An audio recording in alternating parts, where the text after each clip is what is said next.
Good morning, Raptor Freaks. Lexi Odds here, Sunday morning. Coming a little early. It is Sunday report, and today my Sunday report is on the playoffs this year for the NBA. And just commenting on how the playoffs have been fantastic. The playoffs have been competitive. The playoffs have been full of excitement and surprises. And, in some ways, the script writing of the NBA was not dominating the outcomes of the games, which was fantastic. I really like it when results seem organic and teams that aren't favored get somewhere in the playoffs, because it seems like often, the NBA can manipulate who wins games for narratives and maybe marketing and storylines. But I don't get any of those fingerprints from this playoff, because in some ways the teams that are in the end, sure, Oklahoma City probably was going to be in the finals, but Indiana wasn't. And this is great because honestly, I don't want to be able to just say, oh, it's the Celtics versus the Thunder at the end of the year. I don't want to be able to do that because I feel like that ruins the whole season. You don't want to watch the whole season or the playoffs if you think that the NBA's already set up who they think they should be the main event. So the unpredictability, the fact that teams that are best teams as far as they play like teams are in the finals, the fact that they're playing very high level basketball, team basketball, this is all great stuff. And I really do hope that this is the beginning of a new era in the NBA where we're going to see more of this coming forward. I don't care which teams make the finals. I just want the teams that make the finals to be there ethically and for the right reasons. And for some reason, some of the teams that made the finals in past years, I don't believe actually got there totally on their own merit. That sometimes the NBA will give a little push or a little nudge to help certain teams, maybe teams with LeBron on them or Jason Tatum. And I'm just glad that this was a very organic playoff with a lot of surprises, a lot of close games, a lot of games with a lot of high intrigue and pressure and fun. And, well, we're going to culminate it today with a Game 7 tonight, Indiana Pacers at Oklahoma City Thunder. And it's fantastic. This is a Game 7 that is truly could go either way. Often, in these kind of series like this, especially in the finals, the final series of the NBA season, there could be a very lopsided matchup where both teams, they're not exactly equal. One team may be more of a juggernaut like the Celtics last year. And the Mavericks, just a two-man show that I don't even know how they got to the finals last year. Dallas Mavericks getting to the finals last year is stupid and ridiculous. And the Western teams fumbled to allow that team get to the finals because they were not a finals team last year, Dallas Mavericks. So it's great that we're going to have a Game 7 tonight where it's going to be high intrigue, high excitement. Anything could happen. I tell you right now, sure, Oklahoma City may be favored, but the Pacers have a chance to win because it's just one and done. Whoever wins tonight will win the championship for this year. And, I wouldn't count out Rick Carlisle, Pascal Siakam, and the crew from giving it a good shot in trying to win tonight. So I'm excited, man. It's Game 7 vibes, man. Game 7 vibes. Ain't nothing better than that. And we'll have to see if this young Thunder team is ready to meet that kind of energy in a Game 7 like this on their home court. They're young guys. And in some ways, that escalator to the Larry O'Brien, it's the top steps are really tough to leap up onto to get to that very top. Indiana, in some ways, if we're really looking at my escalator analogy, they may be on the step ahead of them just from experience and age. And, and I'm talking about with the coach. I'm talking about with the age bracket of their team. I'm talking about Miles Turner. I'm talking about Pascal Siakam. That in some ways they have more experience in this. And I would say that they may be one step higher on the escalator to Larry O'Brien than the Thunder. Can the Thunder leapfrog them with a home court advantage and youthful enthusiasm to beat the Pacers tonight? Probably, maybe. We'll have to see. Let them play it all out on the court. And even if the Thunder defeat the Pacers for most of the game, doesn't mean they got them defeated, because we've seen at the very end of the game, the Pacers can come back and steal a game really, really quick with not much time left in the fourth quarter. So it's going to be right up till the last buzzer. And if you're a basketball purist, the person that really loves team basketball and the real sport, not just some casual who maybe ever never played and they just like the style. Maybe they're just intrigued with the cult of personality of the players. Oh, I'm a LeBron fan. No, I don't really watch the NBA, but I love LeBron. They had such a cool song for him lately. I love him. That's how I got into it. This bullshit. No, I started watching this because of Detroit Pistons bad boys, because they were bad boys and they used to beat up people and they played team ball. Bill Laimbeer, Vinnie Johnson, Isaiah Thomas, Joe Dumars. And, that's what I'm saying. It's a team sport. And if you're into the individual era, the superstar era, and you just care about people like Kevin Durant, Steph Curry, and Draymond Green, you are not the right kind of fan. I would much rather like a collective, a team of 9, a team of 10, a team with a good coach, and a team that plays with each other than some team that just over-isolates their superstar over and over again every possession and expects us to call that basketball. No, the last era of the NBA almost ruined the sport. And, well, I think that Adam Silver has been doing great damage control with some of the new rules with the salary cap and allowing parity in this league and allowing any team to have a chance to compete, because the old model was not good for this. And it really was a bad business model. The business model is much better now. In some ways, he needs to mimic his predecessor, David Stern, on how he created a healthy ecosystem in the NBA. And that was, in some ways, once again, allowing all 30 teams an equal shot at trying to win the championship. Why would you root for your team in Charlotte if you never, ever were going to get a chance to ever get to the championship? Because it's just not realistic. And it may not be realistic for a franchise like Charlotte because they're just poorly managed. But they need to have the ability to believe that it could happen and that there is a path to do it. Otherwise, there's no ticket sales and the team folds and runs out of business.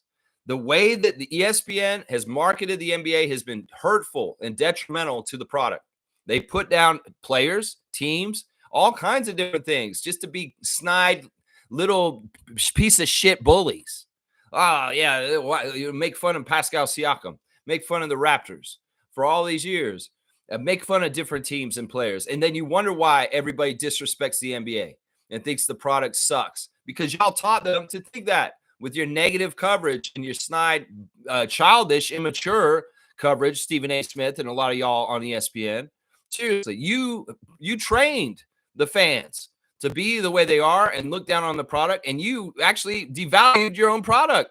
I think that most employers want their employees to bring up profits, to bring up value for the company, not devalue it. And I think that's been the biggest mistake the whole time that ESPN, ABC, Disney has been in partnership with the NBA, is that they have devalued the product on the down low for many, many years. And now the fans are taught to be toxic and devalue the product on their own, because this is what the talking heads on TV do.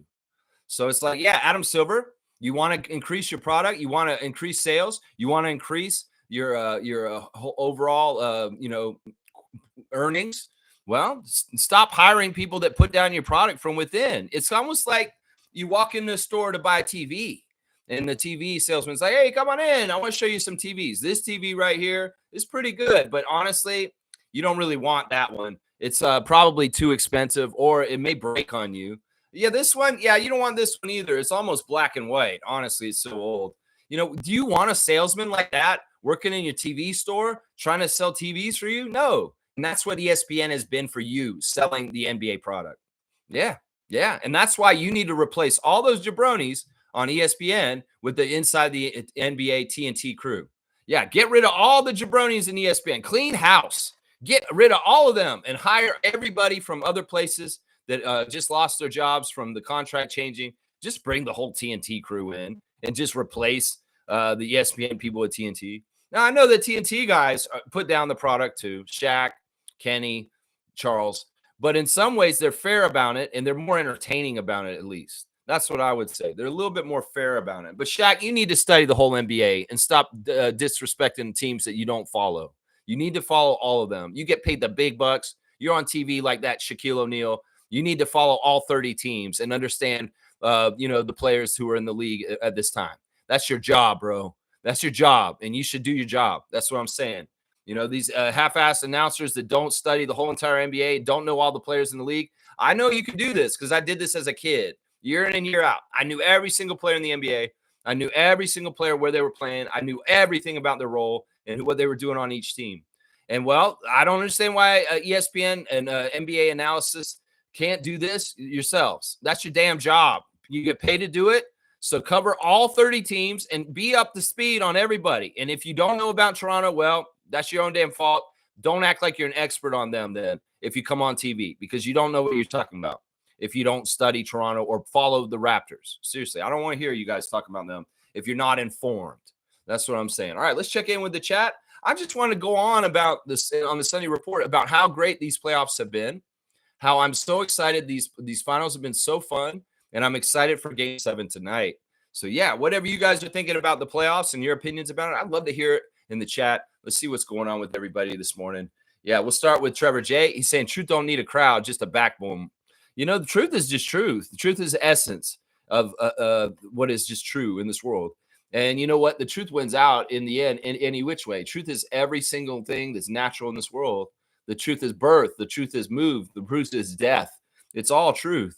It's all a truth. And you have to accept it. And, you know, evil is evil and good is good. And evil will, you know, get its just due in the end. So, yeah, in some ways, listen, you know, I'm going to say this once again. Popular opinion on things does not mean everything's right or wrong, depending on popular opinion. The popular opinion can be very, very wrong. And there's some things that are going on right now. They're going to try and say that this is a popular right thing to do, but they are absolutely wrong and they're evil. And hopefully they'll get their just desserts in the end. That's not for me to decide. That's for the guy up above to decide in the end. Thank you, Trevor J, for your words of wisdom. Blessings to the Phillips, to the Jones family. How about that? Blessings to the Jones family and all the Raptor Freak families out there. That's right. That's right. Trevor's saying Indiana versus OKC Game 7. Who will win it all tonight? I'm going to, once again, put it down on experience. Will beat youth and home court advantage. Although, let's go look at the refs right now. They're not very favorable for Indiana. James Capers Jr. will ref tonight as the crew chief.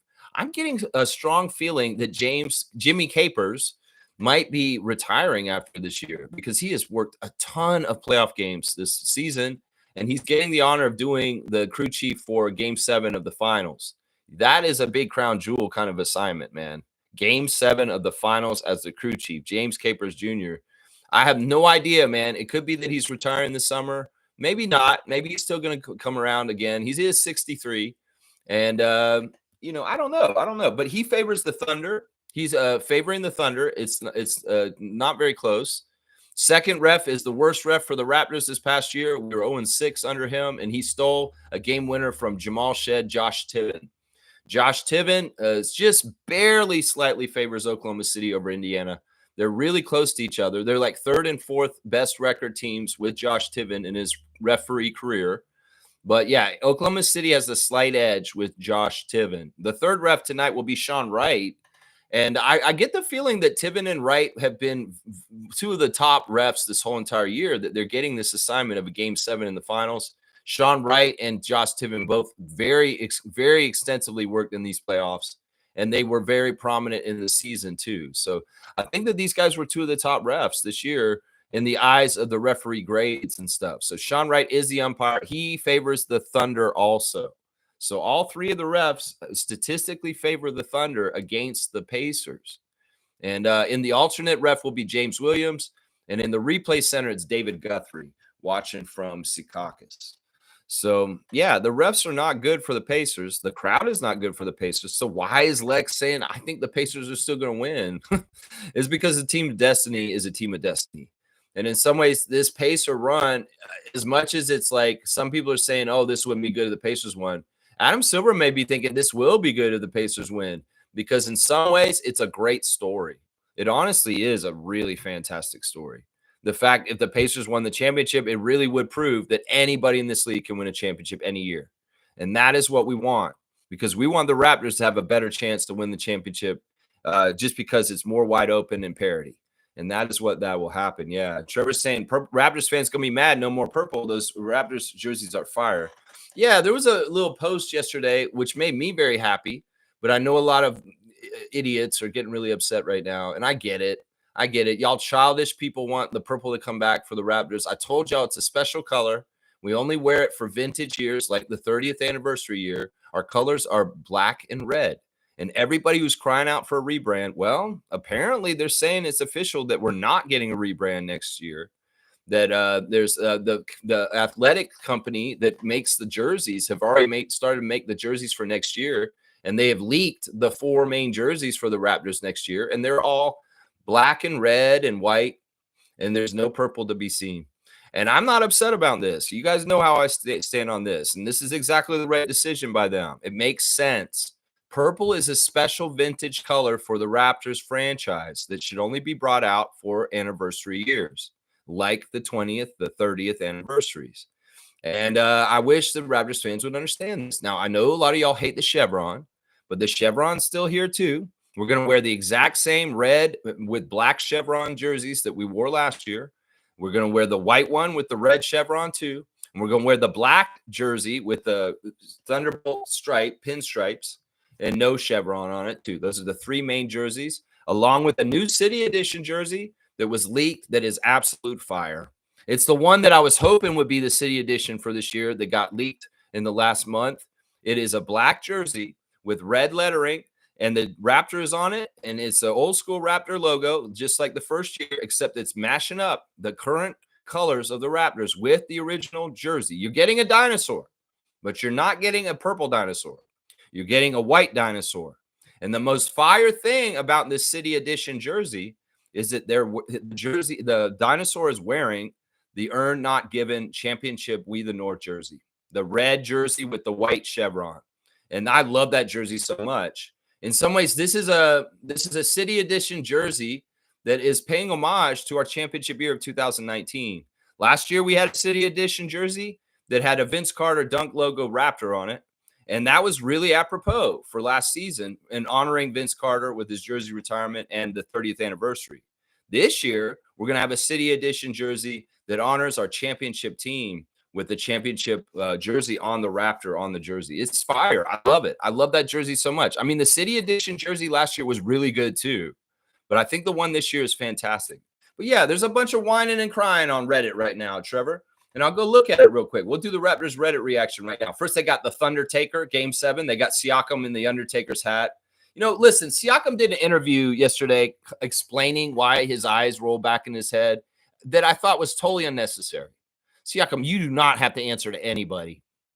No, you do not. You're a badass. You're an amazing man. You're a very humble guy. You're a sweet guy. You're a nice guy. In some ways, you're a people pleaser.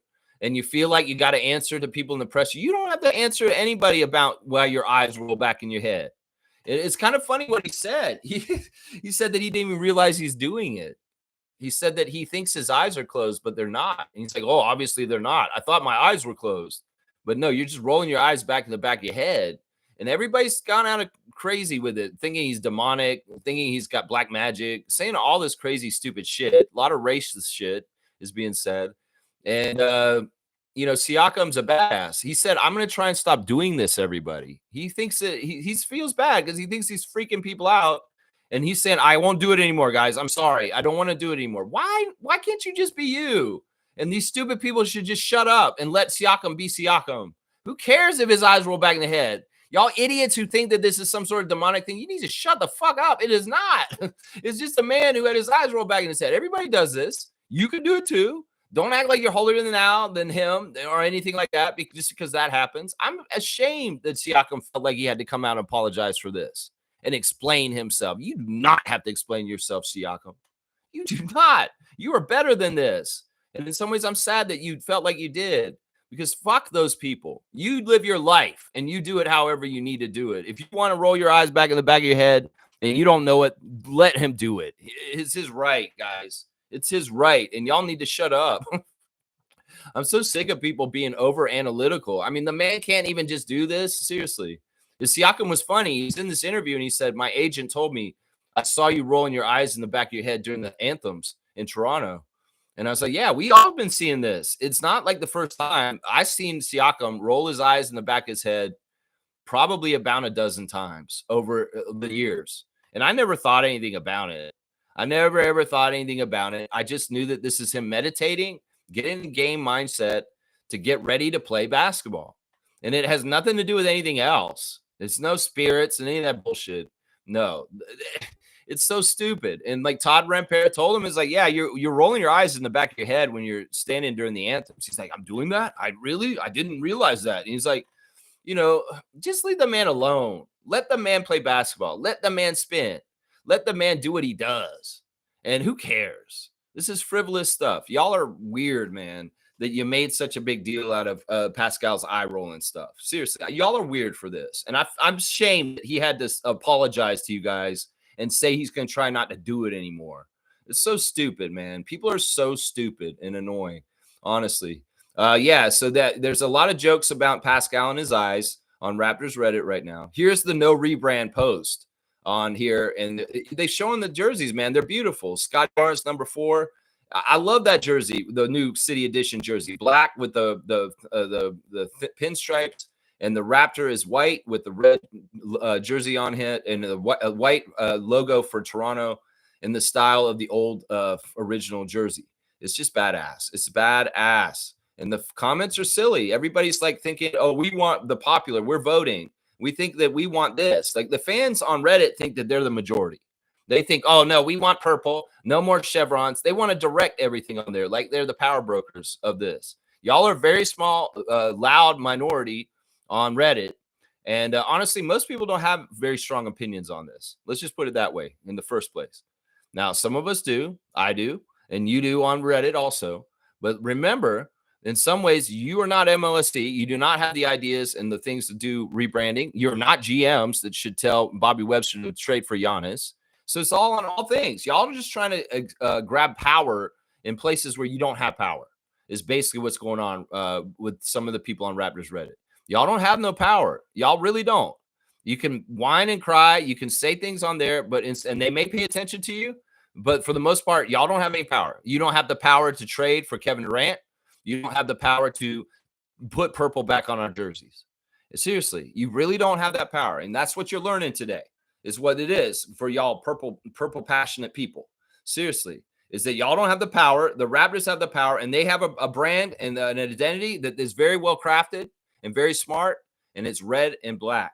And in some ways, come on now. Seriously, you can get upset about this and be, oh, all right, don't watch the games. Don't be a Raptors fan then. If you love purple so much that you're going to be turned off that they didn't switch to purple jerseys this year, there is no rebrand. I'm dancing the streets. I'm like, yes, thank you, Raptors. This is exactly what you should be doing. We need to continue with what we're doing right now, just like with our roster, with our jersey game. And honestly, the City Edition is so fire, man. The City Edition is so fire. I love it so much, man. Oh, my gosh, I love it so much. It's crazy, man. All right, let's keep going. Trevor saying Phoenix beat the Sky and Minnesota beat the Sparks. Yeah. All right. Let's see. We'll go look at WNBA stuff real quick. We got some referees for today. Chicago, Atlanta, Amy Bonner, Ryan Sassano, and Kelsey Reynolds. Dallas at Washington, Madge Forsberg, Agana Bazi, and Marcy Williams. Indiana at Las Vegas, Tiara Cruz, Tim Green, and Charles Watson. New York at Seattle, Randy Richardson, Catherine Chang, and Gerda Gatling. And Connecticut at Golden State Valkyries, Eric Bruton, Gina Cross, and Jeffrey Smith. I'm in bad place in the fantasy. Kaz has got a crazy score. He's at 635 and with one more day to play, and I'm at 512. I'm not going to beat him. And honestly, he has the highest score anybody scored in our WNBA league this whole entire year. He went above and beyond. And you know what? I have a good score. I'm at 512, and I would beat every single other person in this league except for Kaz. And I'm going to lose for the first time this year and be 4-1 after today. I already know it. He's already got me. This is a huge accomplishment by Trucker Cass. Really, really big accomplishment. Fiercey is beating James. MK is beating Edmund. Very close. Kareem could still beat Logical today, possibly. And then it's close between JP and Cool Cat. It's like a 24-point lead for Cool Cat currently in our fantasy WNBA. So get your lineup set up for the games that are today on WNBA. That's right. Let's go. UC's here. Good morning, y'all. Tonight is going to be a very memorable night. Yeah, one way or another, we're going to have two new Canadian champions. Either side wins. We're going to have two new Canadians that are NBA champions. That'll bring the total of Canadians that won the Larry O'Brien to 12. There's 10 Canadians currently that have won the Larry O'Brien in the history of the NBA. Well, we're going to get 2 more added no matter what the outcome is tonight. There'll be an even dozen of Canadians that have won the Larry O'Brien. And I'm excited to see which of the 2 pairs it's going to be. Is it going to be Lou Dort and SGA, or is it going to be Benedict Mathurin and Andrew Nebhard? We'll have to see what it is going to be, man. Either way, it's going to be a fun game. I'm sure it's going to be close the whole game through, and it's going to be exciting right up until the final buzzer. That's right. UC saying, I'm going to be very happy with either team winning, to be honest. And I'm not even that much of a fan of both teams. Yeah. Yeah, I feel like I'm the same place. Like, I'm not a huge Pacers or Thunder fan, but I have become very much rooting for the Pacers in this series. I am rooting for them, which is crazy because normally in the playoffs, in the finals, if it's not the Raptors in the finals, I will root for the Western Conference to win. But in this case, this is a weird, rare case where I will root for the other Eastern Conference team against the Thunder. In this case, I feel like the Pacers are the underdog, and the Siakam factor is huge here. I mean, this is the thing. If Siakam has a really good game today and the Pacers win the championship, he's the finals MVP because Halliburton got hurt and he, in some ways he was a detriment to them at times when they needed him the most. But Siakam's been the steady one there the whole time. And that is the most valuable player right there. And people are already waking up to it on the talking heads on ESPN and stuff, saying it's like, Siakam is likely going to be the finals MVP if they win the championship today. He's going to be a Hall of Famer. And that's what they're saying. They're starting to say that. It's like somebody said, I think it was that Nick Wright guy or whatever, the guy who's on ESPN. He said, what kind of a world do we live in that Rasheed Wallace is not a Hall of Famer, but Pascal Siakam probably will be a Hall of Famer? And I'm like, you idiot, don't you understand who Rasheed Wallace is and why he's not a Hall of Famer? Yeah, sure. He won a championship with the Pistons with Ben Wallace and Chauncey Billups. But he also won a lot of fines and technicals from various refs his whole entire career. He's also been very outspoken against the NBA since. He's been one of the most vocal people about Tim Donaghy and his scandal in any kind of podcast. Yeah, you don't understand why Rasheed Wallace isn't in the Hall of Fame. It's because of extracurricular stuff with him and his attitude and what he stood for in some ways. He led the league in technicals. Let's just remember this. And since he's left, he's not been one of the most embraced NBA former stars because of his mouth and what he said about the league afterwards. So I don't understand why you can't understand why Rasheed Wallace is not a Hall of Famer, but Pascal Siakam is none of those things. In fact, this man's apologizing for rolling his eyes in the back of his head instead of getting technicals every 5 minutes in NBA games like Rasheed used to. I understand why they don't understand that, but I'm definitely either way. It's like these aren't normal teams that I get really passionate about. But I'm involved. I'm invested in this finals as a Raptors fan watching 2 other teams right now. That's right. That's right. UC said, I remember David Stern saying less is more. If Adam follows that, then basketball will only grow to global scale. This is the whole thing, man. You know what this is? The NBA is a laboratory. It's like, you know what? You get a little Petri dish and you put it on the counter and you put a little bit of a drop of water and there's organisms in that water. Now, you could just put that drop of water there and just let it grow and do whatever it's going to do. That's what you should do, Adam Silver. Just let that drop of water do whatever. Don't add anything to it. Don't try and manipulate it. Don't try and control it. Don't try and drive the narrative yourself. You just need this ecosystem, the NBA, to exist and allow it to flourish and grow like a garden. And in some ways, you don't need to be pruning teams. You don't need to be weeding out stuff. You don't need to be having so much control over the product. We can tell when you're controlling the product. We can tell when you're holding it and trying to guide it like water out of a hose with your thumb. Oh, I'm going to shoot it this way towards the Lakers. Get a little bit more water on their plant. We can tell when you're doing this kind of stuff. So it should be like a laboratory. It should have scientific method where you are not having any outside influences or factors ruin your results. You should let the ecosystem in that drop of water grow the way it's supposed to naturally and the way it's supposed to with the outcome of what you'll get at the end. And that's what the NBA needs to be, Commissioner Silver. It needs to be an unmessed with, untampered with experiment in which you see the results come out to the fruition of what is supposed to naturally happen. And I feel like that's what's happened this year, especially if the Pacers win tonight. That will definitely be like that. Now, if there's some sort of funny business with the refs and guiding the storylines right at the end so they make sure the Thunder wins for some whatever reason, well, shame on you if we can tell. That's what I'll say. Shame on you if we can tell after such a great, glorious season where everything seems like what I was just describing, unfettered and unmessed with, and the results are just naturally, organically coming from this season. That'd be great. But if you decide to draw the last sentence of the novel for this year's season and write it yourself, Adam Silver, shame on you because you'll have ruined a very natural progression for this whole entire year and what happened with the competition in the NBA. And why do it now? Just let them play. Seriously, that I love this statement. Less is more. That means don't fuck with it. Just let them play and do what they do. And that means the refs too. Jimmy Capers and Josh Tippin. Y'all don't need to be trying to guide whichever team the NBA may want on the down low to win tonight. Let the best team win in a completely fair contest because we're smart fans. We can see right through when there's manipulation. And we don't want to see any manipulation after a fantastic, glorious season like this year. We want it to end on the right note. So please, I plead with you. Don't try to make any narratives tonight at the last second after really doing a good job of not doing that this whole playoff season. Seriously, yeah. Amit's here. Good to see Amit. I hope Amit is safe. And yeah, there's a really crazy thing going on right now over around on his side of the world right now, and it's not good. It's not good. Good morning, everybody. Crazy night here. Didn't get a wink of sleep. I can imagine. Of course, the United States has committed something that is really bad as far as like Donald Trump has just done something that he should be impeached for. He went and bombed Iran without congressional approval. And that is a big, big no with the United States. In fact, that's authoritarian and dictatorship. He's supposed to get okay from the Senate and the House before he can bomb anybody. And he went and did it before he even talked to them. So if there's any kind of justice in the United States, he just did one of the biggest impeachable offenses you can do as a United States president. You know, I'm not saying anything about bombing Iran or not, whether it's right or not. Bombing anybody is not right. Let's just put it that way.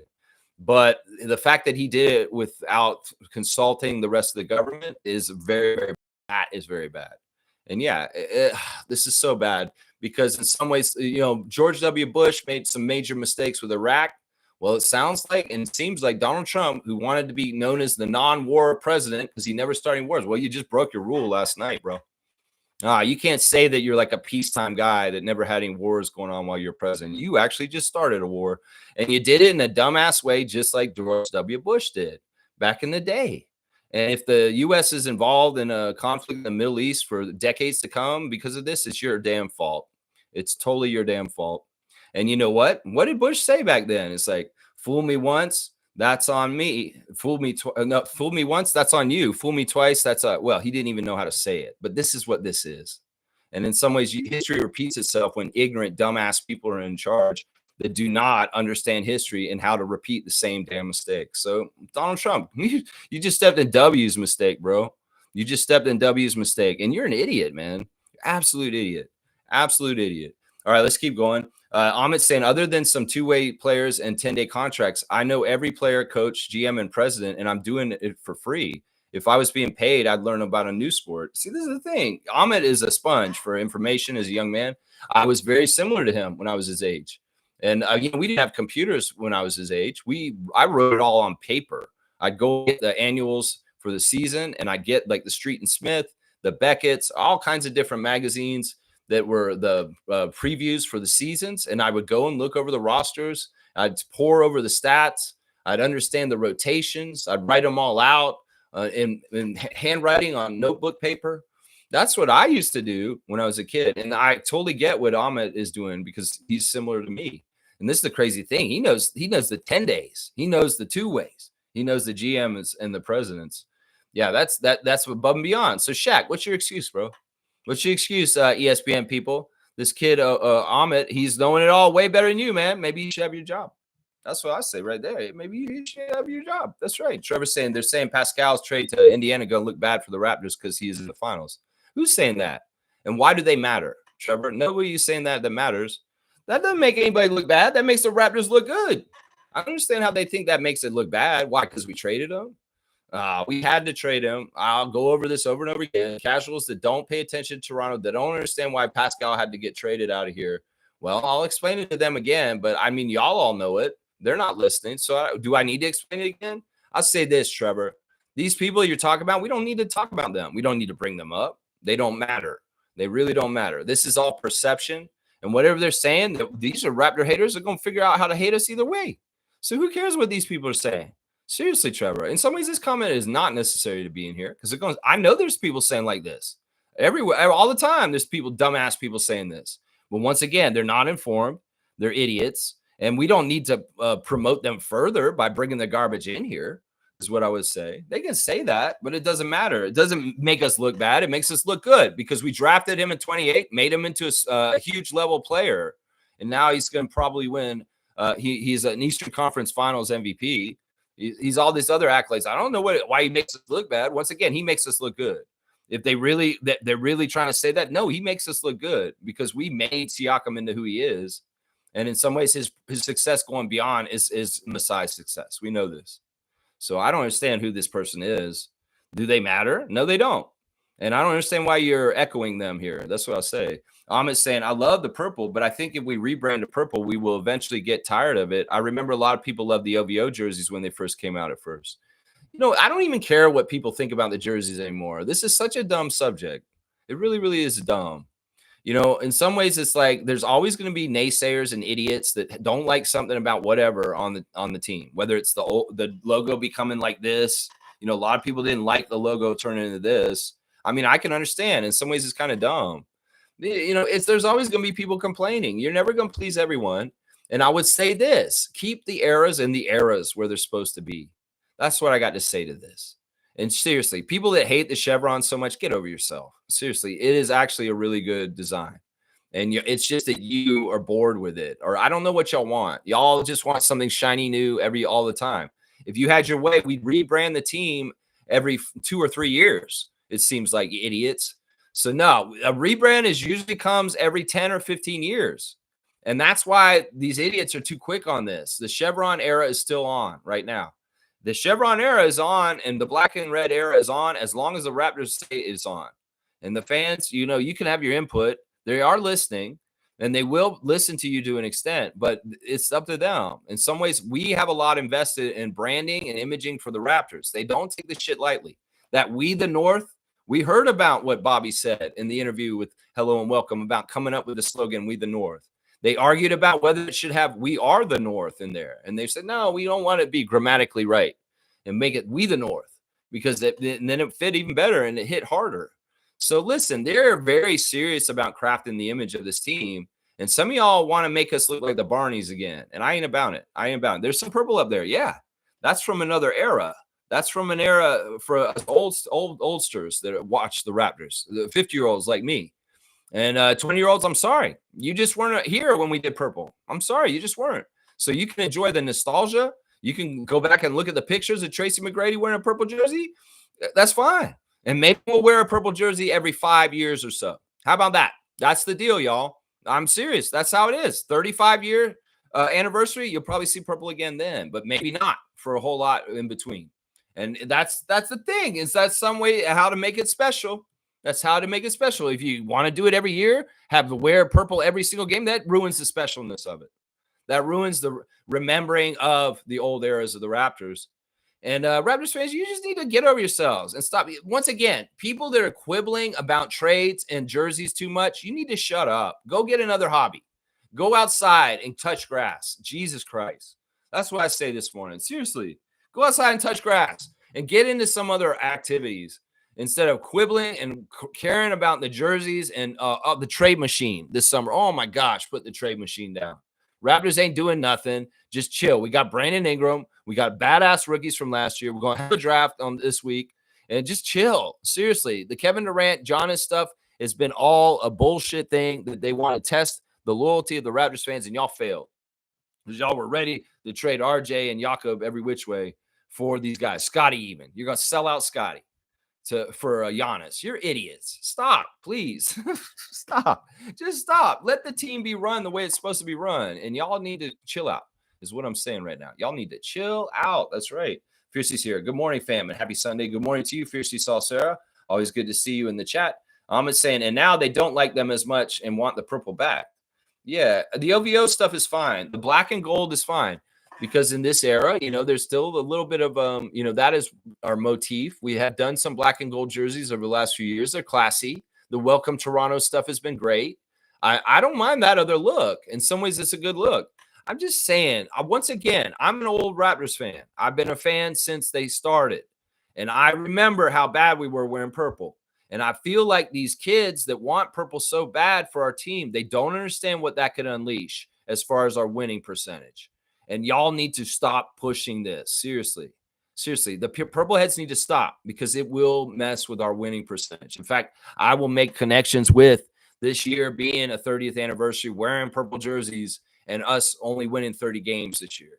So listen, seriously, we can't do this. We've had our most successful years wearing red and white and black, and purple had been some of our worst years. Just trust me on this. So Raptors fans, y'all can think about aesthetics and how it looks and childish shit. Like, oh, I love the dinosaur. It's so cute.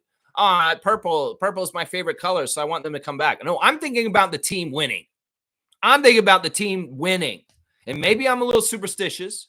Maybe I'm a little bit like, no, I'm thinking about what's best for our team to get the next Larry O'Brien. Y'all can go ahead and think about your look and your, I love how this really blings on me with the purple. You can worry about that shit, but I'm worried about the team winning. And seriously, that's the thing that matters here, doesn't it? It's not about selling jerseys, is it? Maybe to some people in the Raptors, but to me, it's about winning Larry O'Brien's. So it's like, y'all going to have your purple, but understand the winning percentage might go down is what I'm going to say right now. We need all the edges we can get up here. Seriously, come on now. Come on now. That's right. We got to get every edge. Trucker Kaz is here kicking my butt. Trucker Kaz kicking my butt. Good morning, Lex and the crew. Good morning to you. That hand he's waving to me is smacking the shit out of my ass. Bam, bam, bam, beating me in the WNBA fantasy. Absolutely mopping the floor with me. And I can't understand. How did you get over 600 points this week? This is insane. Like, that's one of the highest totals this whole entire season so far. And wow, Trucker Kaz above and beyond, really rising to the occasion and taking out old Lex, the woodshed, in the fantasy WNBA. That's right. Fiercely saying, I've been rooting for OKC all along, but that's because I thought the Cavs or Knicks would be the opponent. But man, Pacers are likable and they have P skills. It's tough. I mean, it's really true. Like UC said, we can go either way and we'll be happy. Seriously, I'm not going to be upset if Oklahoma City wins tonight and SGA is the finals MVP and a man from Hamilton is just the king of the NBA world. I have no problem with that. It's either way, we're going good. The top two candidates for being finals MVP tonight are both people that we are associated with that we love. And it's going to show the international coming up of the NBA. That either the MVP tonight is going to be from Canada or Cameroon, probably. Now, if there's some convoluted way that Tyrese Halliburton wins the finals MVP tonight, well, so be it. That'll show the hand of, favoritism and bullshit and script writing, like I was saying. But I don't see how Halliburton should deserve that because honestly, he's dropped the ball in some ways and literally just not been there because he's hurt. It's not totally his fault, but this is what happens. In some ways, the guy who's really carried Siakam should win it if the Pacers win tonight. That's what I'm saying, man. Fiercely saying Canada. That's right. SGA Lute or Nebhard and Benedict. Siakam demonstrated why he deserved the Eastern Conference Finals MVP. Stay consistent. Sorry for the Hallie fans, but it would be hard to justify giving it to him. Yeah, he really, like, in some ways, I would argue the Pacers might have already won this finals if Halliburton had not been hurt. Like, if he had not been hurt, they might have already won these finals, and they wouldn't have lost that one game where he just didn't show up at all. Yeah, I could see this. Good morning, Raptor Freaks from Stargate. Good to see him. And Trevor, who is they? Yeah, who is they? Who's saying this, that the Pascal doing well makes the Raptors look bad? No. They can't do this. They going to play it every which way in the perspective against us. No, you can't do that. No, you can't do that because, listen, if you're going to make the argument because we traded him, well, listen, once again, I'll say we flipped the 28th pick in the same draft for the second pick. We got the second pick in the same draft as Pascal for the 28th pick. We must have built value into that 28th pick if we've gotten down the road to this point, 10 years down the road, where we're trading the 28th pick to get the second pick and a bunch of other stuff too, along with that 28th pick, that second pick. So no, don't give me this shit. Seriously, how did we mess up? We flipped a guy we picked for the 28th, and down the road we got the second pick, a guy who was a value pick, the second pick in the draft by the Lakers, named Brandon Ingram. So I don't get this. The logic does not fit. It does not fit. Stillman saying, good morning, Raptor Freak family. Good morning to you, Rob. Good to see you, man. I wanted to talk to you last night, but I was very busy last night when I saw you in the voice chat for a second there. I just didn't have the time to talk last night, but I definitely wanted to catch up with you, even though I couldn't. Good morning, Raptor Freak family. All the NBA analysts I heard say Pascal will get the Finals MVP if the Pacers win. Yeah, and that's just. And it's good that they're saying that already, because it'll brace everybody for the fact that when the Pacers win, he will be the MVP, and there won't be any weirdness. Why isn't Tyrese? Well, because Tyrese has been hurt, and Pascal's consistently been there for the Pacers this whole entire time, and that's it right there.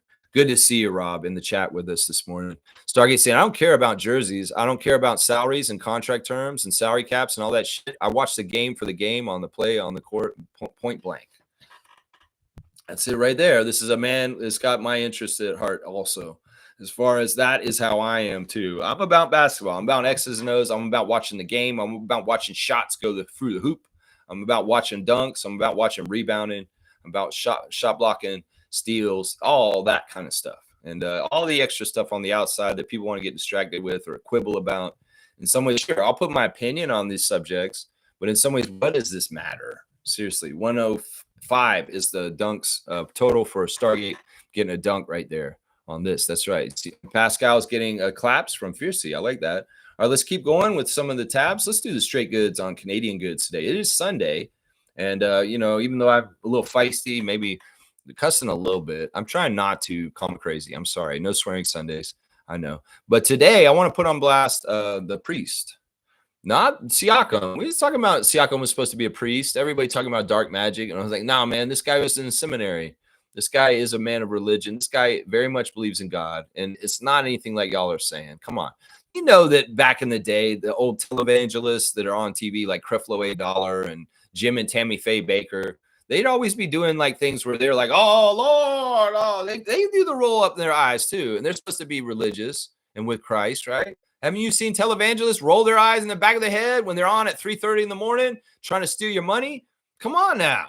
So it's not like Siakam is a demon or anything like that. It's just like those televangelist guys are doing the same thing. Like, oh, I want you to send me your money.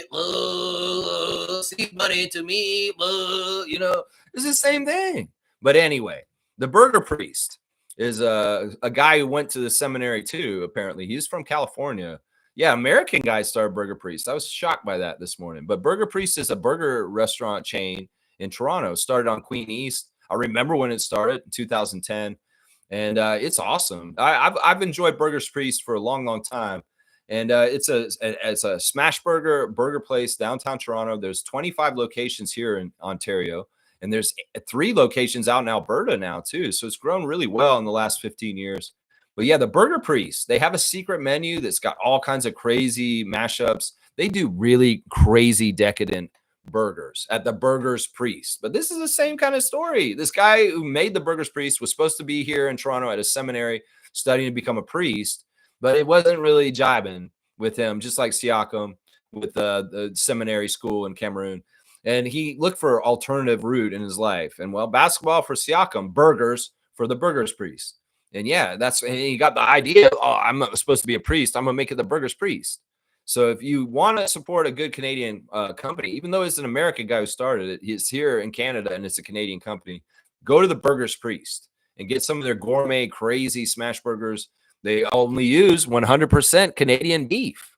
So that's what I'm saying. Straight goods on Canadian goods. Support Canada's economy and go to the Burger's Priest. I'm telling you on a Sunday, on the day that Siakam hopefully will be the NBA's priest.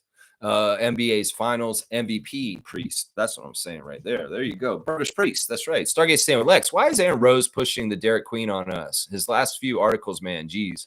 He's really pushing Derek Queen on us hard. I don't know what Aaron Rose is doing. I would say this. He's Sports Illustrated, right? Sports Illustrated is very much an American entity. In some ways, I don't trust Aaron Rose. Like, is he even from Canada? Like, he may be a plant that came over here and he's just a dissident or some sort of idiot that's around our Raptors media. And that's why he's like lying to Grady. Like he did that one time when he said, Oshai said this about you. And then Grady got all upset. He's like, wait, did he say that about me? No, Aaron Rose is lying. He's a piece of shit. So I don't trust anything Aaron Rose says. That's why I don't list him as one of the news sources for our Raptors, because he's not a legitimate journalist to a degree. He's a teeny bopper journalist that used TikTok, and he's an engagement specialist who likes to use controversial takes and things to get more clicks. And in some ways, he's not a real journalist. If he's a new age, young generation journalist that's coming up and this is how it's going to be, well, I'm sad for the future. And I'll say this. Yeah, whatever he's saying, well, he's probably just an extension of the bullshit from ESPN and Sports Illustrated, Bleacher Report kind of people. Just he resides on this side of the border and he's the inside guy on this side. So I think that's what it is right there. Yeah, listen, that's hilarious. In some ways, Aaron Rose, you understand Raptors fans are smarter than they ever been in the whole entire existence of the Raptors franchise. And we're not buying this Derek Queen bullshit. And you want to try and push it on us? Yeah, well, people like Stargate and I, we understand what you're doing, bro. And we your credibility fails when you push somebody like this. Now, there may be dumb Raptors fans that are following you and saying, "Oh, this is great. We want Derek Queen." Well, we've seen the combine, we've seen the taxes comment, and Bobby has too. And Aaron Rose, if you're such an intelligent Raptors insider, you should understand Bobby Webster a bit better. That this is probably a no-go right here. Now, if the Raptors draft Derek Queen all of a sudden at 9, and I'll be like, what? Well, we'll have to see. We've got to trust Bobby and Masai for some reason on that. Well, once again, I don't know deep down inside exactly the 5 that Bobby Webster has ready for Wednesday in the draft at number 9. He has a list of 5. He's revealed that. And I don't know. Is Derek Queen one of those 5? Probably not, Aaron Rose. And you're just leading Raptors fans into misinformation, disinformation bullshit. Yeah, I don't know why he's doing that, man. Well, maybe we do know why. Stargate, if we really think about it. Brian's here. What's up, Freak Nation? Good to see King. To the point, I'll be burning the candle at both ends, doing the show this morning.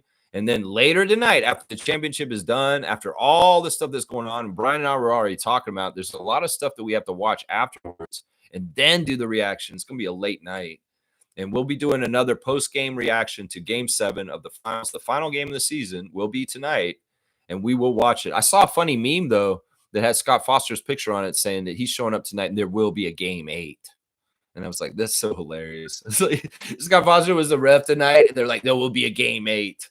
That would be the craziest thing. Like, if Scott Foster was retiring after the season, he's like, guys, just for one more time, y'all, we're going to do something crazy. In honor of Scott Foster, we're going to extend the finals to a Game 8 because the extender is retiring after the season. And we just have to let him do what he does so well in a really weird, inexplicable way that doesn't make any sense. This game is tied at the end of Game 7. We're going to Game 8 because Scott Foster is the extender. I don't know. That's weird as hell, man. Brian said Aaron Rhodes is such a hack. Yeah, he really is. And in some ways, like, I've lost respect for him like a couple of times. Like, he's very disrespectful to the players on the Raptors. Like, the way he talks to them, he talks down to them. And he's also very nonchalant. Like, man, he should not have a press pass. Seriously, I would not let that man be anywhere near the Raptors if I was Masaiing them. Because that dude is a joke. He's a jabroni. And, I've heard him be very disrespectful with his questions towards the Raptors. A few of the press guys are like that. That little cackling hot mic moment that happened at the end of the season. Well, that's the kind of shit that Aaron Rose is like, a little dipshit. You guys think you're funny. But y'all, in some ways, that hot mic moment made us realize just how much you guys are snobs. And in some ways, you look down on the Raptors and their players. And I can't stand you guys for that. You guys get the access to talk to them, and you treat them like shit. You're disrespectful to them. These guys are awesome. They're very nice people. If they're going to be Raptors, they're good people. Now, if they were jerks, if they were players on the Hornets or something like that, I'd be like, yeah, treat them like shit because they're jerks. But no, these are good dudes that the Raptors are. They don't get into our team without being good quality people. So stop being disrespectful to them in the interviews, Raptors media. because y'all are very disrespectful to them at times. And I want to bitch slap y'all when I hear you guys being disrespectful to them. And Air Rose, yeah, I've wanted to bitch slap you many times over the last few years. I really have. I really have. Yeah. Stargate saying Benny Hinn and Kenneth Copeland. That's right. These guys are on TV doing this like they're the Undertaker, like they're summoning something. They probably more demonic and satanic than Siakam. Yeah. These guys, Benny Hinn, Kenneth Copeland, Creflo A. Dollar, that one dude with the gray hair that looks like Jay Peterman, who's always on at like 5 a.m. You must come in and give me the money. He's always making faces like he's flatulating. Like, they made like a funny skit of him like that. Like it was like where they made fart noises over him and went viral on the internet. Yeah, that's what I'm talking about right there. It's like those dudes do the crazy eyes all the time. They're like, we must find the power of Christ in him.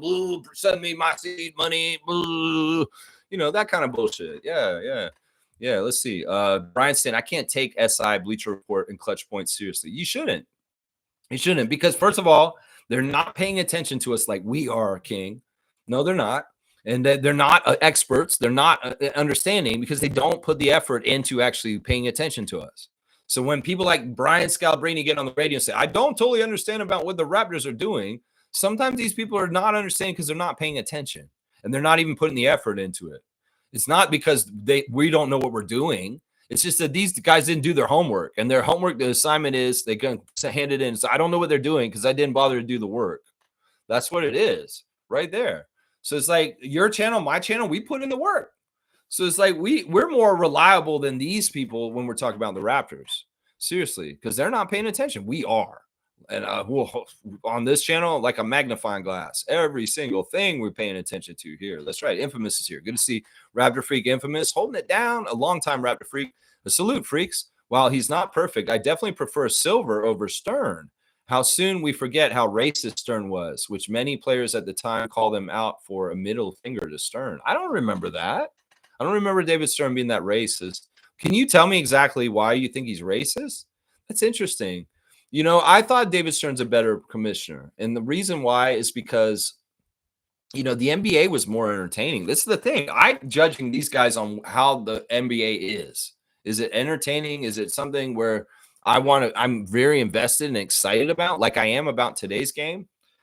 That's why I'm saying we're getting back the old feelings right now of how the NBA used to be. And, if David Stern had issues as a person in certain ways, I know the thing I always knew about him is he's like a mobster. It's like basically like he's a high level lawyer and he's a shark and he's a very tough dude. Like you don't want to go against David Stern. He will fuck you up. And there were a lot of things that tried to come at the NBA in the time when he was in charge, and he was a shark and he headed them off and he took care of them. Like any kind of threats to the league in any kind of way, David Stern was very protective.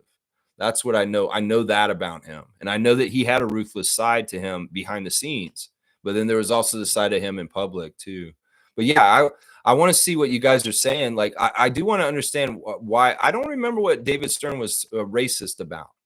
Like, seriously, what was he racist about? I may be a story that you'll tell me and I'll be like, oh, that's right. I do remember that now, but I don't remember. I don't remember why he get that label exactly. Stargate saying, I know them all. Lex, I used to be into that nonsense. Pat Robertson, Pat Robertson, 700 Club, Joyce Mayer, Paula White. Yeah. I don't know. You were into it because you were like looking at it and stuff like that. That's why I caution folks about going with this born again Christian thing. I used to be one, and I mean heavy. I think that once again, that religion and Christianity is very powerful and important, and people should keep it very personal. And they should be worried about people that may want to use it as a tool to control you. That's the problem, is that, Christianity and belief can be used to control the masses. And especially with different really bad priests and televangelists and people like that have selfish gains in mind instead of like being good for everybody. And, that's why I think that like people should start with their base of spirituality for themselves and maybe read the Bible themselves and be kind of more private in their own religiosity. And that's more pure in belief and being Christ-like. And understanding. I mean, it's good to have the fellowship of going to your church. And if you have a local church with a very kind preacher and different people involved that do it for the right reasons, that's fantastic. But you get on more massively organized religion, there's a lot more question marks and red flags there. You want your congregation to be in the image of Christ, and that's humble and kind of not grandiose, not flashy, not like flashing watches and having planes and mansions like some of the televangelists. So it's like, yeah, I think that once again, religion, Christianity gets a bad rap because there's a lot of people making it look bad on a major scale in big ways. But when you get down to the personal belief in the individual, that's where it's really special and important. So it's tough. It's tough. It's like there's a lot of very religious people on this that frequent this channel, and I believe that most of them do it the right way and with the right way that I just described. You know what I'm saying? That's it. Stargate saying most people down in the States who talk about the Raptors don't have a clue about this team. It's players nor its fan base. Yeah. Well, they don't. They don't have any idea about Canada itself. You got people that have never been to Canada talking all about how they know this about Canada and that about Canada. And these people don't know jack shit about Canada. They really don't. It's that basic. It starts with that. Xenophobia and just kind of Canada is all the stereotypes that I was brought up to believe here in the United States. Just like I have the stereotypes of Mexico, I believe. I have the stereotypes of China that I believe. I have the stereotypes of the whole continent of Africa that I believe. That's what it is. It's just lazy stereotyping. And I know because growing up in the States, I grew up in classrooms with people that had no idea what Canada was about. And they bullied and made fun of me and said all kinds of stupid shit that they thought Canada, and they thought they were funny. And I was just like, you know what? You don't know what you're talking about. You're idiots. Yeah, I don't know Michael J. Fox. And no, I didn't fight a polar bear to get my mail this morning. That kind of bullshit. There's a lot of dumb stuff. Some of it was harmless, like what I just said. And some of it was really cruel and mean, too, at the same time. One of the things that people don't talk about is in the South, the word Canadians is also a term used for like black people. It's really crazy. The racists started using, instead of being able to use the N-word, they started calling all the black people Canadians down South as code for like, so that they could be racist out and open in public without sounding racist. Yeah, all these Canadians been moving in here, the neighborhood. And so they started using our name as our country for code for like being racist towards black people down there. It's crazy, man. Seriously. I was around that when I was little, when I was growing up. So, all right, let's keep going with the chat. Let's see what's up here. We got the Instagram stories. We got Vin Bagnani, who's still in Singapore, and he's eating some of that breaded meat that Kelly was eating the other day. Man, panko. It's like panko stuff. Man, that looks so good. It's a tenderloin, panko tenderloin. Man, these guys are their food, man. This is crazy. Stop doing this to me, Kelly Olynyk. Stop doing this to me. Let's see. Eric Smith was at the Blue Jays game yesterday. So was Lindsey Dunn.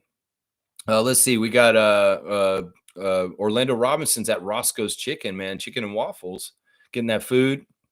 And he's cruising around in California. So that's where I guess he's in Fresno. That's where he is. He's in Fresno. Getting his workouts in. Doing open runs and stuff like that. Orlando Robinson. Let's see. Jared Roden is in the gym taking a selfie in the mirror, and he's in the weight room putting in that work in that very beautiful locale that he is right now. Savannah Hamilton back in Toronto at the Riverdale Park taking in a sunset. She's saying it's not a Toronto summer until you watch the sunset at Riverdale. There's a really nice vista and place to watch things. And it's nice that Savannah's back. Toronto Tempo president Teresa Resch has got the 6 things to know about Indigenous basketball history. This is really interesting stuff, talking about the first Indigenous player in the NBA, first Indigenous player in the WNBA, and a lot of different Indigenous games that started over the years and the place of basketball within those games. I'm telling you, man, everybody plays basketball. Everybody loves basketball. All walks of life, all countries in the world.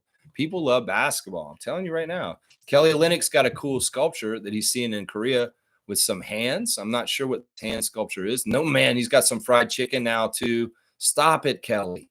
You're a food terrorist. And there's some bento boxes and dim sum and all kinds of stuff he's got going on. It looks like they're eating in a cave. This guy's cooking some stuff on the grill right in front of them. Holy crap, man. Kelly, why you do this to me, man? You and Trevor J. You and Trevor J. There's a nice, cool, busy street in Seoul, South Korea. That's where Kelly is. Slim Duck is quoting Mike Tyson. He's saying it's good to get to your rock bottom because it's beautiful, because the struggle of coming back up is where it's all about. He's like, yeah, don't be worried about being at the bottom. It's good that you're at the bottom because you can come back up, is what Mike Tyson's saying. Interesting that is what Chris is thinking these days. There is Chris with his child. His child is funny, yelling and screaming. And it looks more and more like Chris, which is awesome. I love that. I love that. Really, really cute kid. Never assume, because assuming makes an ass out of you and me. Yeah, Chris has posted that. Maybe I assume too much, and I'm too much of making myself and Chris an ass at the same time when I'm assuming what he's doing for free agency. Either way, that's funny. Chris is highlighting that John Jones officially retired yesterday. UFC fighter John Jones officially retiring, and Chris is making note of it. Wow, is what he's saying. And also Chris is saying you cannot become who God called you to be without first dying to the old you. That's a very interesting statement. Colin Castleton is putting on blast Jordan Talley for being assistant men's coach, basketball coach for the team. I'm not sure what team that is. Is that Duquesne or something like that? I don't know. Either way, Scotty Prince had his camp yesterday, guys, out of Mississauga. We back with all the kids. Scotty, always having fun getting amongst the kids for his annual summer camp with the kids. And we haven't seen Scotty a whole lot this summer. He's been very quiet on Instagram, and he hasn't been doing Twitch that much. He got on Twitch for like a second at the end of the season, but that's it. And Scotty's been kind of MIA for the last month, taking his off season to himself, probably with his child, his mother, and the rest of his family. And he had his summer camp yesterday in Mississauga, and the kids came out in full effect. Scotty loves this event, guys. He really loves this event. Jay Nathan is out, but he's got a tropical cafe smoothie, tropical smoothie cafe smoothie. Essential is what he's saying. Essential. Norman Powell going over more why he was in Monaco watching Jordan Lloyd play. He had to come by and see his friends. Daniel Tice is a very close friend of his, apparently. He said that they met on the Clippers and that they got very close. Like, Tice is his dude. And then Jordan Lloyd, of course, he won a championship with on the Raptors, and he was very happy to watch Jordan Lloyd excelling in Monaco, playing in the game. And he's hoping that Daniel will get healthy fast. But yeah, it's really funny to see Norm in Monaco at the game talking about Jordan Lloyd and Daniel Tice. Very, very cool. And of course, Norman's doing all kinds of photo shoots while he's in Cannes in south of France. And he's talking about it on there. It was like, I love this place. I've come back here the last 3 years and hang out here in the off season. It's just my vibe. He just loves the south of France. So Norman's a guy who loves South France better than Las Vegas in the off season, right, Norm? Better than Las Vegas and that gym, that racist lady who told you to get out of the gym. That was some messed up stuff that happened a couple years. Oh, he got a Clippers cake. Somebody sent him a cake, and it's got his picture and the Clippers logo on the side of it. That's interesting. That looks like some really fancy fondant there. Yeah, wow, look at that cake. And then some ladies in the Understand the Grind gear, and she's running up and down, putting on blast to Understand the Grind. There you go. Raptors 905 having a summer reading challenge yesterday. And, this is really interesting. I don't know if this means anything, but it looks like Dylan Disu was there. But also,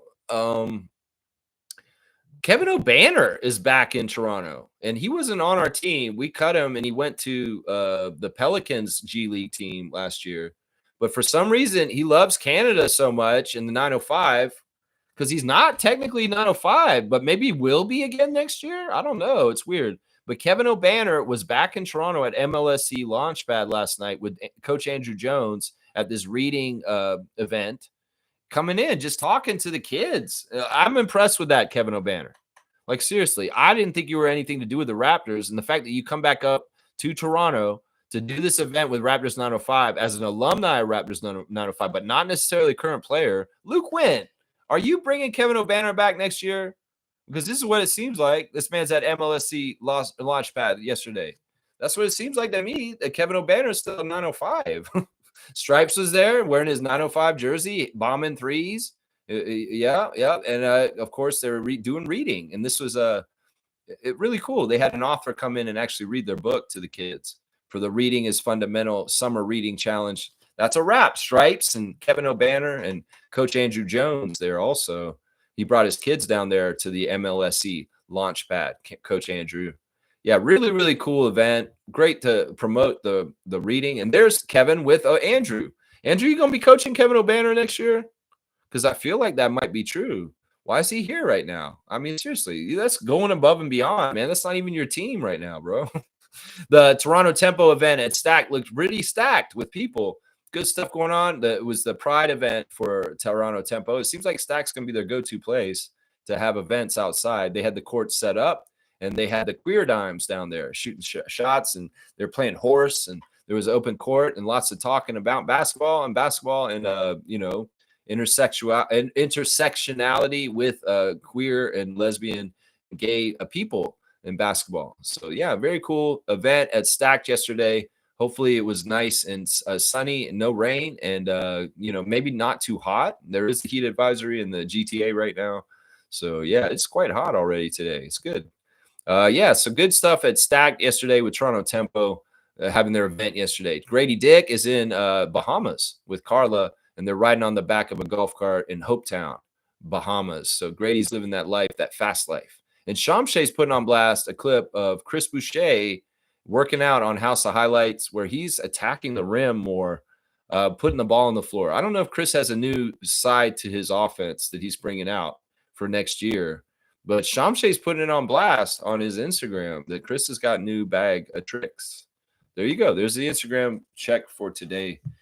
What's going on right there? Boom goes the dynamite. That's right. Trevor's saying your own nationality of people, skin tones can be very racist to you too. Yeah, I mean, this is something that I remember from studies when I was living in Florida, and I went to Florida State. I studied sociology, and we studied things about race. And there's also FAMU in Tallahassee, where my dad worked, which is one of the historically Black college universities in the United States. And there's a lot of studies on skin tone, and the darker your skin tone is, the more likely you maybe have racism against you from other Black people who are more light skinned. And Siakam in particular, he probably is an easy target for some Black people to be racist towards, just because he's from Africa. He's not a Black person from North America. And then, the darker your pigment, sometimes you get more racism the darker you are. This is just the truth. But, in some ways, look, racists can come in all shapes, sizes, colors, ages, everything. And it's all bad, no matter who it is. And in some ways, look, I would say this: the person that gets bullied will bully the other people sometimes too. And that's not right. If you're getting bullied and you're taking out on somebody else to bully the next person, you're a part of the link of chains that's doing this. And it's, just because somebody may be racist or bad to you doesn't mean you should turn around and do it to somebody else who may be lower or not lower, but maybe in your mind, somebody like, I can get away with doing this to this person because they're even darker than me. That doesn't seem right at all. All racism is awful and wrong. And that's what I'm saying. It's an interesting point that Trevor's brought up, though. Because in some ways, some of the stuff that's being said by Siakam right now that may be borderline racist is being said by Black people. Seriously, which is crazy. Stargate saying Eric calls Blue Jays games. He's actually pretty good. Yeah. He's been calling them more recent years, and he's really enjoying it. He's really, really enjoying it. I like when our Raptors people cross over and do Blue Jays. Matt Devlin's done a bunch of Blue Jays games in the last couple of years. But yeah, Eric Smith, he's a longtime radio and sports analyst for Toronto. And, he knows the Blue Jays. That's good. Yeah. Stargate saying, Trevor, prejudice, not racist. Racism is a system of power. See the definition of racism put forth by Dr. Frances Cress Welsing. Google her and Dr. Neely Fuller. There you go. That is a good and proper distinction. Prejudice, discrimination, and racism in some ways is like more systemic and on a macro level is kind of what it is. And the act between individuals is more discriminate or prejudice. I have a prejudice as a person towards other people. I'm discriminating against these people. It's this kind of stuff, that kind of stuff. All right, let me keep going with the tabs. We did kind of look at Raptors Reddit earlier. I really do like the City Edition jersey. I'm so happy they're not doing a rebrand. I know a lot of other people are upset about it, but get over it.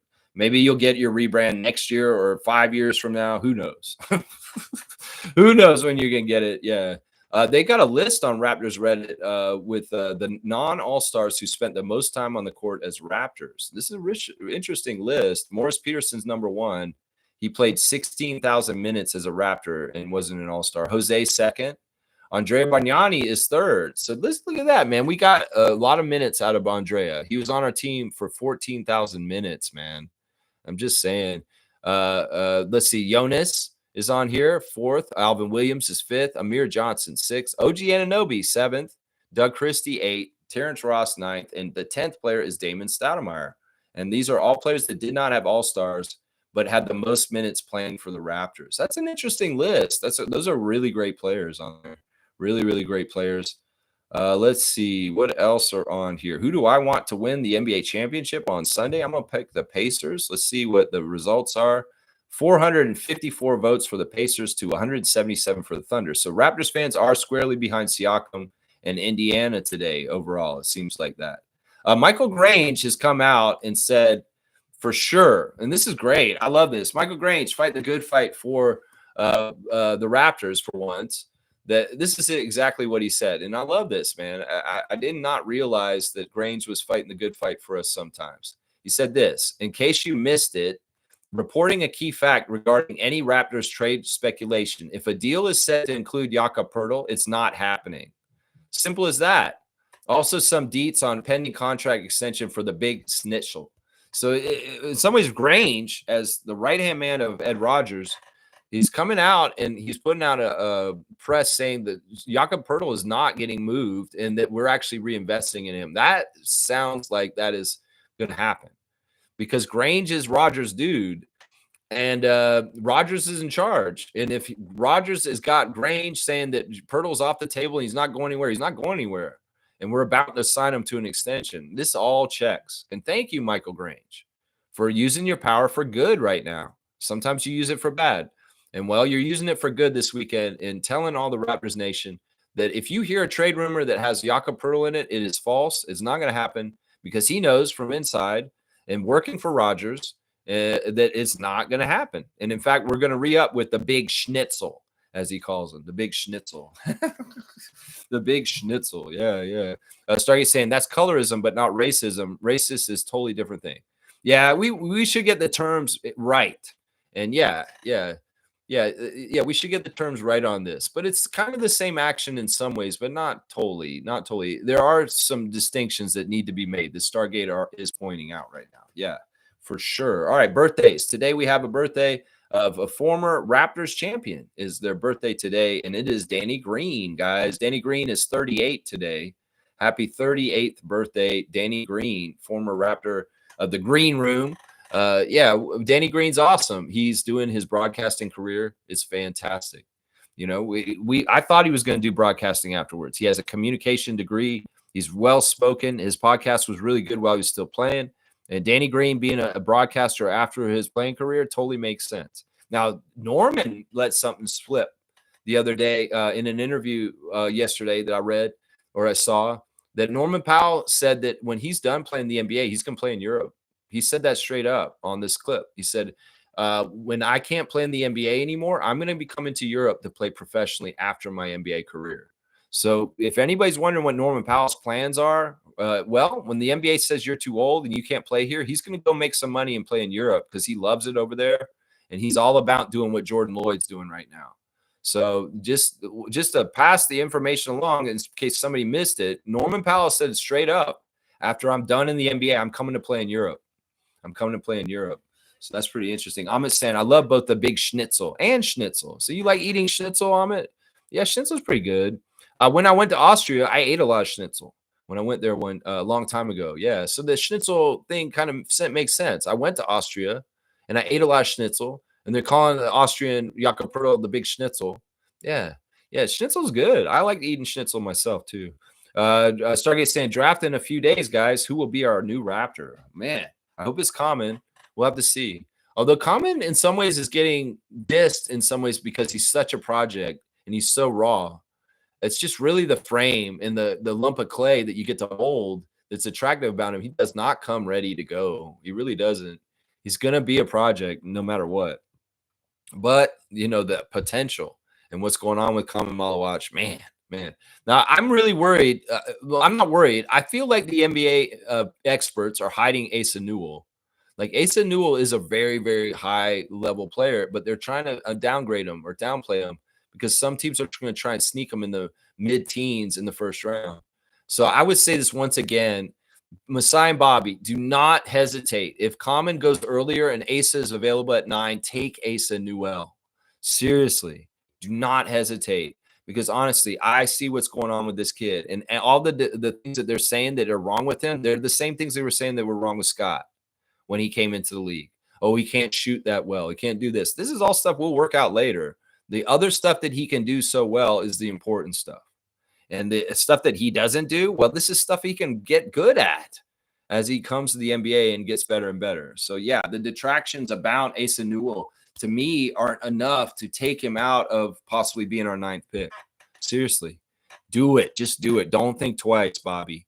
If you don't get Common, get Asa. Just trust me on this. Just trust me on this. Amit's saying Common, worst case scenario, in my opinion, is Nerlens Noel with the potential to be a shooting Rudy Gobert. Yeah, that sounds about right, Amit. That sounds about right. Yeah, Nerlens Noel, big bust. Not doing anything with his career at this point. And, well, Rudy Gobert that can shoot, that sounds amazing. That sounds amazing. Yeah, the Rudy Gobert comparison on defense is there. And that's why it's so intriguing about the possibility of him being in a Raptors jersey. Oh, yeah. Yeah, I'll be all about having Malawach on our team. Oh, yeah, I would. Yeah. It's interesting what the perceptions are. All right, let's do the classic card. We're moving right along today on a quiet Sunday morning on the finals game MVP, finals game 7 MVP day. That's right. This is a cool card. This is tough. This is a tough card. I don't know if Amit's going to get this one. All right, classic card of the day, guys. Who is this, y'all? It's a classic skybox card, and there's a red herring in this card. You might think it's a certain player for the Magic, but it isn't. It's kind of crazy. So, yeah, who is this classic card today? Full name answer, please. If you can get it. Reggie Theus. That's a funny guess. That is not Reggie Theus. We're talking about skin tone. Reggie Theus is close to the skin tone, but not exactly the skin tone. Yeah, it's not Reggie. This guy wasn't an original Magic. This is not from this guy wasn't original Magic, but he was very shortly after Magic started. In some ways, this is a hard card. I'm going to say this right now. This is a red herring. In some ways, y'all may think it's the announcer for the Magic right now, but it isn't. That's who I thought it was at first when I saw the card. I'm like, I know who that is, but it's not that guy, which is kind of crazy. Let's look at it up close. Yeah, let's see if you guys can tell. Who is this classic card, original? It's not original. Yeah, he's a white European guy. He's not European, but he is white. Yeah, that's a classic. Yeah, it's 1990 Skybox original. And it's weird because this guy barely played for the Magic. So this is not an easy card because he did not play. This is a 200-point card.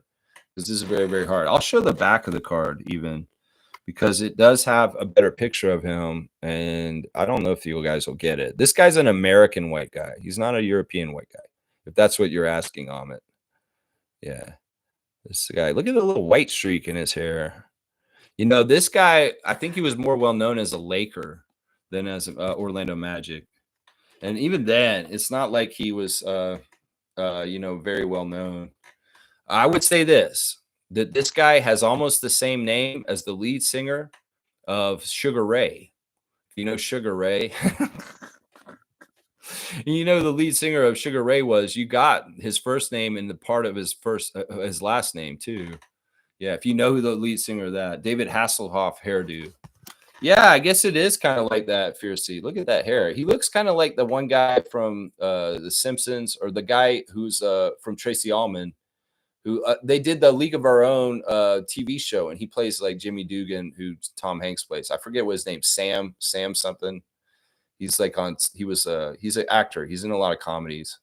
But yeah, no, who is that? His name is the same as the lead singer of Sugar Ray, except the first name and the first part of this, the last name is the same as the lead singer Sugar Ray. That should give you enough of a clue right there. You guys know Sugar Ray? Every morning, every day. Yeah, that guy, 90s song. Yeah, Sugar Ray. You guys know Sugar Ray, that band? I don't know. Man, this is a tough classic card. It's like pulling teeth. Where are my guys? Like easy and smooth. Because honestly, in some ways, this is the last classic card of the season, guys.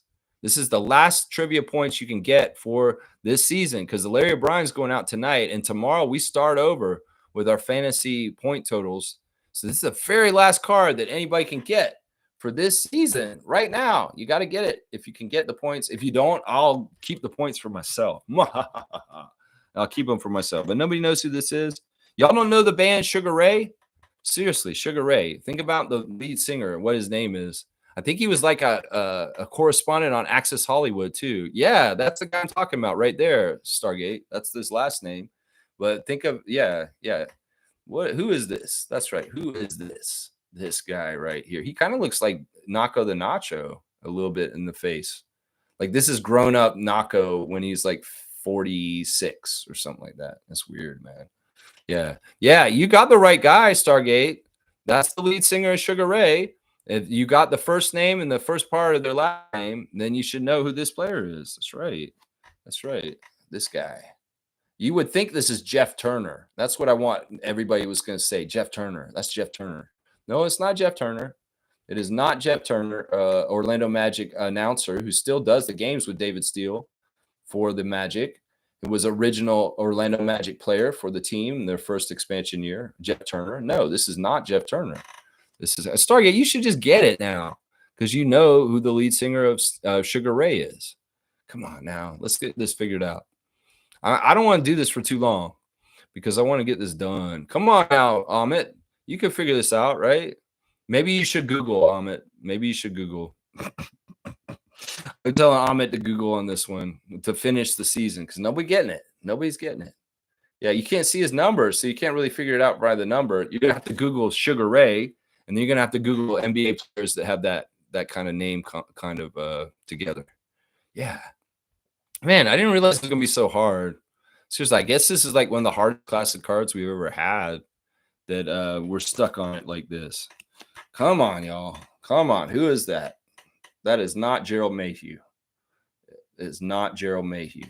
Looks like it could be in like 40 years, I guess. I don't know. That's a long time from now. They'd be 60, something like that. I don't know. Yeah. All right. Y'all aren't going to get it? Glenn McDonald? No, but the Mick is important. No. Who's the lead singer of Sugar Ray? Amit. Look up Sugar Ray, the band, and find out who the lead singer is. You'll have the first name of this player. And then you've got the Mick, which is on the next part. Donnie McGrath. No, the lead singer of Sugar Ray is not Donnie McGrath. No. Mark McNamara is the right answer. Yes, thank you. Jeez. Mark McGrath is the lead singer of Sugar Ray. And Mark McNamara is the Orlando. See, we see how quick Amit can Google it after he checks it. There you go, Amit. You get 200 points. That was like pulling teeth, man. What was that? Ow! I wish it wasn't so hard. Seriously. So Amit's going to get the last classic card of the season. Mark McNamara is the answer. Amit, 200 points to your fantasy total or your trivia total for this year. Good job. I'm proud of you. All right. I'm at an hour and a half. I'm going to go ahead and get done right now. Get done. Yeah. You want 201? Why do you want 201? Is there any particular reason? Yeah. You guys don't know who Mark McNamara is? I'm sorry. Yeah. He's a really unknown player. Yeah. You want 201? Is there a reason? Let me know if there's a reason why you want 201 points. I'll do that. I'll put you 201. Why not? 201 for Amit on the classic card. And you don't Google players. Well, in some cases, this was the case before because I'd make the trivia really hard. If it got to the point where we were struggling so hard, I would go ahead and say, go ahead and Google it. So in some ways, Amit had the right to go Google it at that point because I just wanted the segment to end, right? Just like somebody get it, please. Yeah. No reason. You just want 201. All right, I'll give you 201. You get one more. That's right.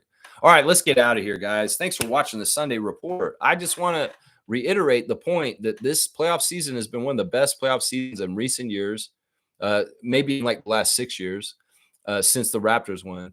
And that is because the parity of the league, the unpredictability, and the lack of script writing by the NBA and trying to funnel things to a certain outcome for what they want. And that's been so much better for the league, honestly. And I'm really excited for tonight's game. To the best team win. That's the great thing. It should be the best team wins the NBA championship. So somebody needs to prove it tonight. Tyrese Halliburton, can you prove something? Siakam, SGA, you're gonna prove something. How about you, Jalen Williams? You're gonna prove something tonight. We'll have to see. That's what it's all about. Pure competition, and to the best team that wins. Game 7, NBA Finals 2025. Let's go.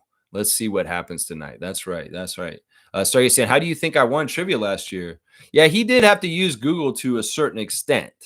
And he's very fast at looking it up. But on most part, I'd rather people not use Google. It's kind of like maybe next year I'll be doing like, okay, you guys can Google now, like I just did now. But normally I don't want people to Google or look up anything. Just kind of go off the top of your heads if you can. Yeah, let's go Raptors. That's right. That's right, Stargate. Let's go Raptors. All right, I'm out, y'all. I'll see y'all tomorrow for the Monday Moment, which is going to be celebrating the championship, whichever side wins. We'll be celebrating the championship with either side and the Canadians that get the Larry O'Brien tonight. So, yeah, come back tomorrow, 9:30 a.m. for the Monday Moment on the Raptor Freak channel. The streak continues. That's right. I Googled for the first half of the season. Second half, I was already leading by so much it didn't matter. Yeah, that's kind of how it went. I was trying to regulate the Googling with you guys, and Amit was very respectful of what I asked him, and because you could tell when he was doing it more off the top of his head. Yeah, yeah. See you, Fiercey. Good to see you, Fiercey. Good to see everybody today, and I'll see you guys tomorrow. Let's go Raptors. No Jakob trade.